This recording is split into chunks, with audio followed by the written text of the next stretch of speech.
ચાલો વિદ્યાર્થી મિત્રો, આજે આપણે પેરેગ્રાફ નંબર 63 અ ટોય શોપ વિશે સમજીએ.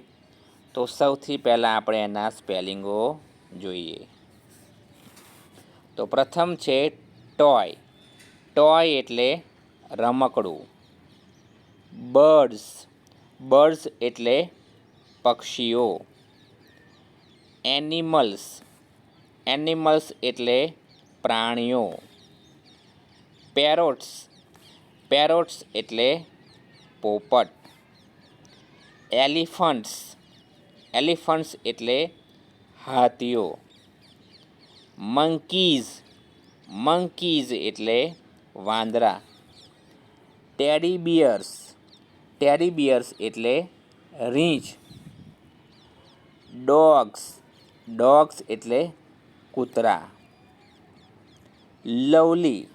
લવલી એટલે સુંદર. ડોલ્સ. ડોલ્સ એટલે ઢીંગલીઓ. નાઇસલી એરેન્જ્ડ. નાઇસલી એરેન્જ્ડ એટલે વ્યવસ્થિત ગોઠવેલું કે સુંદર રીતે ગોઠવેલું. હવે આપણે ફકરાને સમજીએ.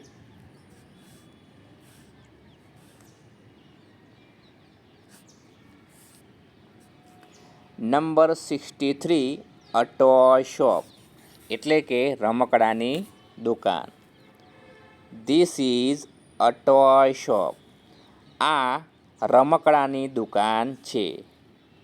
It is Sanjaybhai shop. તે સંજયભાઈની દુકાન છે. It is a small shop. તે નાની દુકાન છે. There are many colourful balls. ત્યાં ઘણા રંગીન દડા છે. There are toys like planes, cars, trains and bicycles. ત્યાં ઘણા રમકડા જેવા કે વિમાન, કાર, ટ્રેન અને સાયકલ છે. There are some birds and animals like parrots, elephants, monkeys, teddy bears and dogs. ત્યાં કેટલાક પક્ષીઓ અને પ્રાણીઓ જેવા કે પોપટ, હાથી, વાંદરો, રીંછ અને કૂતરાના રમકડા છે.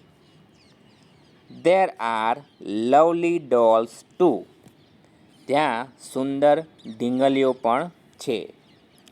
All the toys are nicely arranged in the shop. દુકાનમાં બધા રમકડા સુંદર રીતે ગોઠવાયેલા છે.